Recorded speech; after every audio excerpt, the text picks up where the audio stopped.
Hello everyone. Thank you for listening to my first post as a global ambassador. Global awareness is so important in today's world as businesses and government are reaching past domestic borders and becoming international in scope. Now events which happened in one country, which we might have considered ourselves immune from, have huge impacts inside of our lives. Maybe some of the examples we can look at from recent history is the current state of Greece and other European countries and seeing how their economies have really affected our economy. The war in Libya, many other wars that happen across the world. All of these things impact what happens every day in our lives. Now before I get into my topic, I'd like to introduce myself. My name is Tim Colvin, and I'm a global ambassador here for the business school. I'm a junior at Brigham Young University, and I grew up in Preston, Idaho. That's where I was born and raised. I'm the third of 8 children, and I'm into marketing and advertising. Those are my majors here at BYU.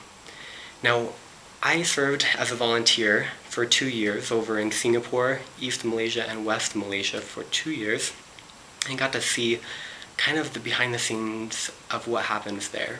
And what I noticed when I was there was modern day slavery.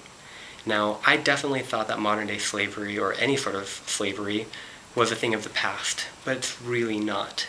Slavery, as defined by the CNN Freedom Project, which we'll talk about in a little bit, is when one person completely controls another person using violence, threats of violence to maintain that control, exploits them economically, pays them nothing, and they cannot walk away. Forms of this exploitation can be prostitution or any sort of other sexual exploitation, forced labor or services, slavery practices or other things similar to slavery, servitude, and sometimes even removal of organs. Now, that CNN Freedom Project, what I talked about a little bit earlier, happened in 2011. They've been doing this huge push to end world slavery. Now, on the blog, which you can check out, it's the CNN Freedom blog, or freedomproject.blog.cnn.com, or you can just Google the CNN Freedom Project. They talk about some statistics that are happening across the world that are similar to this. 15.5 billion is the profit made in this crime industry across the world.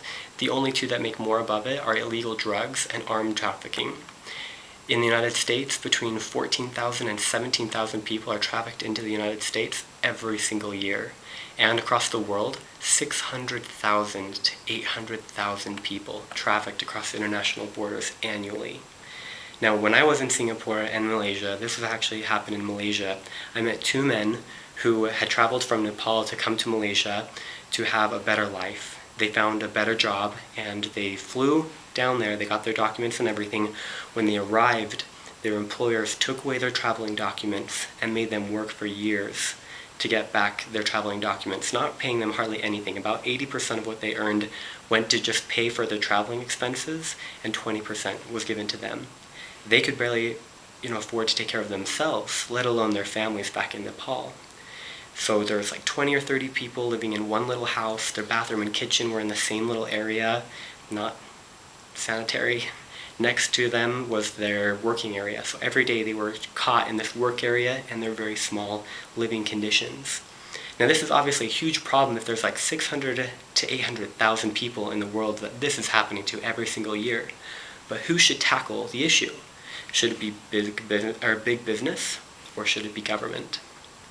Now I want you to comment on this blog, and I want you to tell me maybe pros and cons of having businesses or governments take these issues. It might be that they're just trying to get better profits by looking more, environment, like more friendly, kind of a PR image for their company, or maybe they're really just trying to help people. I want you to comment. We'll talk more about it next time, and until next time, think globally.